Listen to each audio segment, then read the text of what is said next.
दोस्तों, हमने अपने चैनल पे कई सारी रहस्यमयी किताबों के बारे में बात कर रखी है, जैसे कि कोडेक्स गीगास, वॉयनिक मैन्युस्क्रिप्ट वगैरह वगैरह। और आज इसी सिलसिले को आगे बढ़ाते हुए हम एक और किताब के बारे में बात करने वाले हैं, जिसे द बुक ऑफ डेथ या फिर द बुक दैट किल्स भी कहा जाता है। जी हाँ, इस किताब को ओरिजिनली कहा गया है द बुक ऑफ सोएगा। और आज की वीडियो में हम इसी किताब को लेके काफी कुछ डिस्कस करने वाले हैं। इनफैक्ट ये वाली किताब तो ट्रांसलेट भी हो चुकी है, जिसका ट्रांसलेटेड वर्जन ऑनलाइन अवेलेबल है। तो हाँ, जो लोग इसे पढ़ना चाहते हैं वो पढ़ भी सकते हैं। तो इसी के साथ लेट्स रोल द इंट्रो।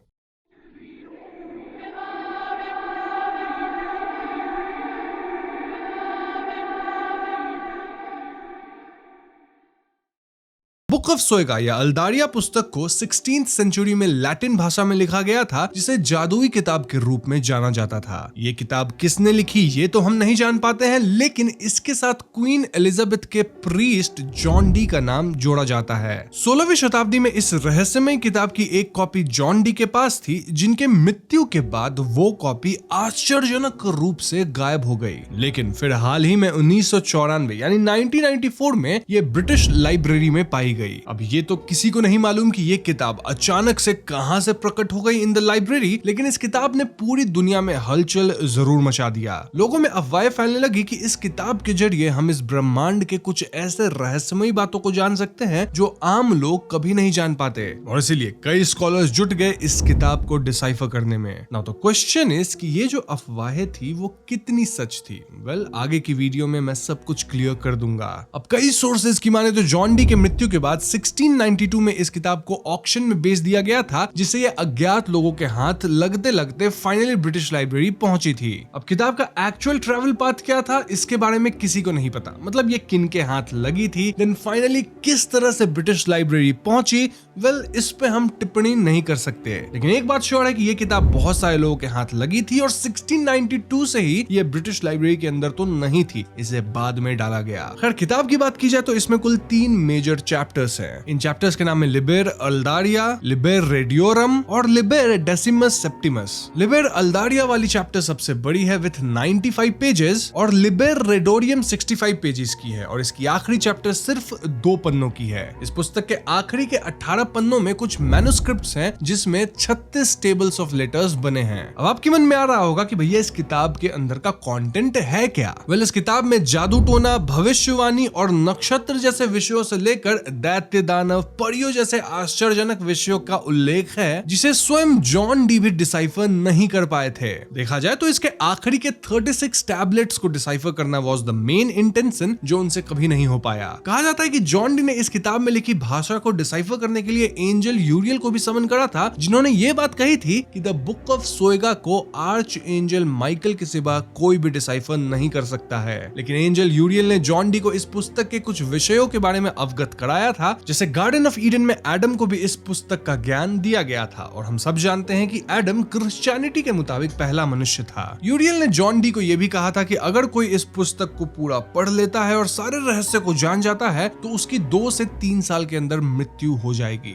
यही वजह है कि इस किताब को द बुक ऑफ डेथ भी माना जाता है। अब ये कितना सच है ये तो हमें नहीं मालूम, लेकिन हाँ, जॉन डी की मृत्यु 81 ईयर्स में हुई थी, जो कि रहस्यमय तो नहीं है। कहा जाता है कि वो क्वीन एलिजाबेथ के सबसे करीबी एडवाइजर थे, लेकिन जब जेम्स वन इंग्लैंड की गद्दी पर विराजमान हुए तो उन्होंने जॉन डी को उतना वैल्यू नहीं किया, और उन पे एक जादूगर या विजर्ड होने का आरोप भी लगाया था। तो क्या ये पॉसिबल नहीं कि वो थोड़ा बहुत जादू इसी किताब को पढ़ के या समझ के सीखे थे? खैर, अब हम इस बुक से हट के जॉन डी के बारे में भी जान लेते हैं, जिनके पास ये रहस्यमय किताब थी। जॉन डी के लाइफ के बारे में जानना इसलिए भी जरूरी है क्योंकि उन्होंने ही इस पुस्तक को समझने की पहली बड़ी कोशिश करी थी। जॉन डी का जन्म 1527 इंग्लैंड में हुआ था, और उन्हें मैथमेटिक्स, ऑकल्ट और एल्केमी का भरपूर ज्ञान था। वो एक स्कॉलर के रूप में जाने जाते थे, और जब 1558 में क्वीन एलिजाबेथ इंग्लैंड में रानी बनी, तब जॉन डी उनके पर्सनल एंड पॉलिटिकल एडवाइजर बने। जॉन ने ही क्वीन एलिजाबेथ के राज तिलक का डेट प्रिडिक्ट करा था, और वो एलिजाबेथ के राइन के दौरान उनके वेलविशर बने थे। इनफैक्ट पूरे वर्ल्ड में जो हम ब्रिटिश कॉलोनी देखते हैं,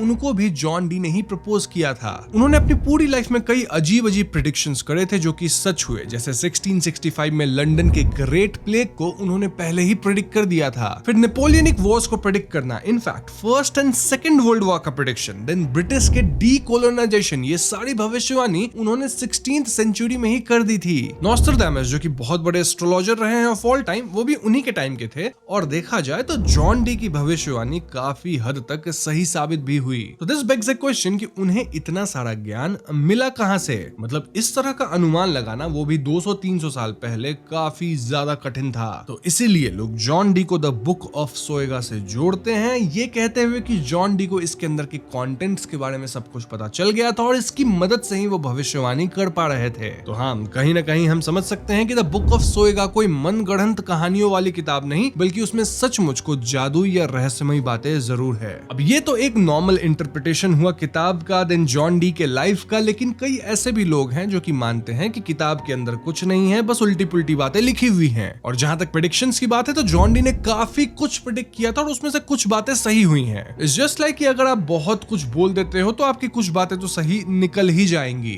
सो यस, यहाँ दो तरह की ओपिनियंस एग्जिस्ट करती है, एक जो कि किताब को एकदम सुपरनैचुरल मानती है और दूसरी जो कि किताब को एक नॉर्मल किताब की तरह ट्रीट कर रही है। इनफैक्ट उनका कहना है कि किताब के अंदर कुछ भी नहीं है। यहाँ मैं आपसे पूछना चाहूंगा कि आप किस चीज को मानते हो, फर्स्ट थियरी और सेकंड थियरी? अब जब तक आप कमेंट में अपनी बात लिख रहे हो, चलिए हम आगे बढ़ते हैं और द बुक ऑफ सोएगा को फर्दर इंटरप्रेट करते हैं। तो जैसा कि मैंने बताया कि इस बुक को काफी हद तक ट्रांसलेट कर लिया गया है और ट्रांसलेशन में मिला क्या? वेल, जादुई रिचुअल्स मिले, कुछ मंत्र वगैरह मिले, इनकांटेशंस मिले, इनफैक्ट यहाँ कुछ एस्ट्रोलॉजिकल चार्ट्स वगैरह भी बनी थी जिसे कि डिसाइफर किया गया है। जॉन डी के इंटरप्रिटेशन के बाद स्कॉलर्स जेन क्यूपिन के इंटरप्रेटेड वर्जन को रेफर करते हैं, जिसकी कॉपी आज इंटरनेट पे फ्री में अवेलेबल है। अब द बुक ऑफ सोएगा में कुछ वर्ड्स बैकवर्ड लिखी हैं and this makes the interpretation difficult. और इसके जो लास्ट के 18 पेजेस हैं वो इसका सबसे इंपॉर्टेंट पार्ट है, जिसे आज तक डिसाइफर नहीं किया गया है। लेकिन जैसा मैंने बताया, इंटरनेट पे अवेलेबल है, तो आप चाहे तो इसे ट्राई कर सकते हैं। हाल ही में 2006 में एक ऑकल्टिस्ट या क्रिप्टोलॉजिस्ट जे रीड्स ने 36 टेबल्स को डिसाइफर करने की कोशिश करी और उनका कहना है कि ये सारे लेटर्स कुछ वर्ड्स के सेट है which are said to be magic words या सीड्स। जैसे एक सेट के पहले 24 लेटर्स राशियों से या उनसे जुड़ी नक्षत्रों के नाम हैं और उसके बाद के 7 लेटर्स उससे जुड़े प्लैनेट्स के नाम हैं और आखिरी के 5 लेटर्स नेचुरल एलिमेंट्स या मैजिस्टर के नाम हैं। इतना कुछ पता लगने के बाद भी पूरे कोड या पूरी टेबल को वो डिसाइफर नहीं कर पाए और इससे जुड़ी कई नई प्रकार की थियरी सर्कुलेट होती है। फॉर एग्जांपल, ये 36 टेबल्स की जो सेट है वो पूरे ब्रह्मांड या क्रिएशन का यूनिवर्सल लैंग्वेज है और इसे जानने का अर्थ है यूनिवर्सल लैंग्वेज को जानना।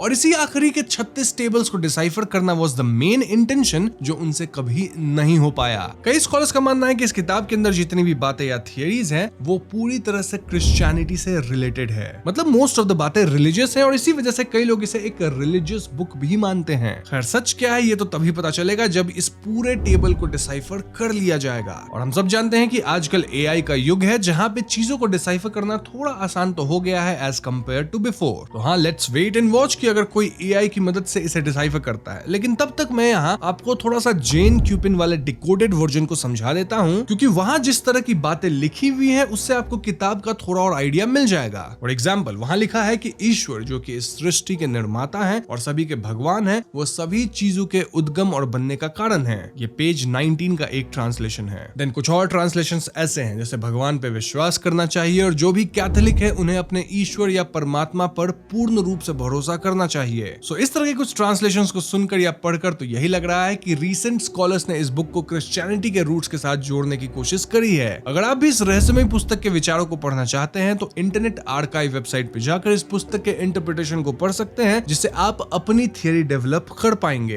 अब कई सोर्सेज से हमें यह भी जानने को मिलता है कि द बुक ऑफ सोएगा का वॉयनिक मैन्युस्क्रिप्ट्स के साथ एक स्पेशल कनेक्शन है। जी हाँ, जॉन डी और क्वीन एलिजाबेथ दोनों ही द बुक ऑफ सोएगा के साथ साथ वॉयनिक मैन्युस्क्रिप्ट्स को भी डिसाइफर करने में इंटरेस्टेड थे। तो शायद उनका भी मानना था कि ये दोनों पुस्तकें आपस में एक सीक्रेट कनेक्शन से जुड़ी हुई हैं। अब अगर आप सोच रहे हैं कि भैया ये वॉयनिक मैन्युस्क्रिप्ट क्या है, तो इस पे मैंने ऑलरेडी एक वीडियो बना रखा है अपने चैनल पे, अगर आप सर्च करते हैं आपको मिल जाएगा। वैसे मैं उस वीडियो का लिंक डिस्क्रिप्शन और पिन कमेंट दोनों में डाल दूंगा। वैसे यहाँ पे मैं आपसे जरूर पूछना चाहूंगा कि आपको क्या लगता है, इन दोनों पुस्तकों में ऐसे कौन से राज लिखे हैं जो इन्हें आपस में कनेक्ट करते हैं? मतलब देखा जाए तो बुक ऑफ सोएगा को तो काफी हद तक डिसाइफर कर लिया गया है एक्सेप्ट फॉर दोस 36 टेबल्स, लेकिन वॉयनिक मैन्युस्क्रिप्ट के साथ ऐसा नहीं है। सो यस, ओवरऑल देखा जाए तो द बुक ऑफ सोएगा को लेके कुछ थियरीज हमारे सामने आती है। पहली थियरी तो ऑफ कोर्स यही है कि ये एक बहुत ही क्रिप्टिक बुक है जिसके अंदर जादू टोना है, भविष्यवाणी है और पता नहीं क्या क्या है। मतलब अगर आप इस बुक को समझ लेते हैं तो आप इस दुनिया को समझ लेंगे। It's kind of a universal language, यानी ये बुक बहुत ही ज्यादा इंपॉर्टेंट है। दूसरी थियरी ये कहती है कि ये बुक और कुछ नहीं बल्कि क्रिश्चियनिटी धर्म को आगे बढ़ाने की, यानी कि एक रिलीजियस किताब है। और तीसरी थियरी कहती है कि ये बुक कुछ भी नहीं है, ऐसे ही रैंडमली कुछ तो लिखा गया है जिसे लोग कुछ ज्यादा ही सीरियसली ले रहे हैं। तो यहाँ मैं अगेन आपसे पूछना चाहूंगा कि आप इन तीन में से किस बात को मानते हैं और क्यों मानते हैं। प्लीज कमेंट्स में हमें जरूर बताइएगा। तो बस यही थी द बुक ऑफ सोएगा की डिटेल्ड एक्सप्लेनेशन, जहां हमने इससे जुड़ी कुछ छोटी मोटी बातों को डिस्कस करा है। वैसे अगर आपने ध्यान दिया हो तो हमने इस बुक के अंदर जॉन डी के कुछ भविष्यवाणी की बात की, देन नॉस्ट्राडामस का भी बात करा है। तो क्या आप इन दोनों पे एक डेडिकेटेड वीडियो चाहते हो जहां हम इन दोनों की भविष्यवाणियों पे एकदम से एक्सप्लेनेशन करें, जो कि काफी इंटरेस्टिंग होगी? चाहिए तो कम से कम 1000 कमेंट्स मुझे चाहिए इस वीडियो के अंदर, जहां पे आप मांग रहे हो कि भाई यहाँ वो वीडियो चाहिए। ऐसा है तो मैं वीडियो जल्द ही लेकर आ जाऊंगा। तो बस आज की वीडियो में इतना ही। वीडियो पसंद आए तो लाइक और शेयर करें, साथ ही चैनल पे नए हैं तो हमें सब्सक्राइब भी कीजिएगा, क्योंकि हम अपने चैनल पे ऐसी वीडियोस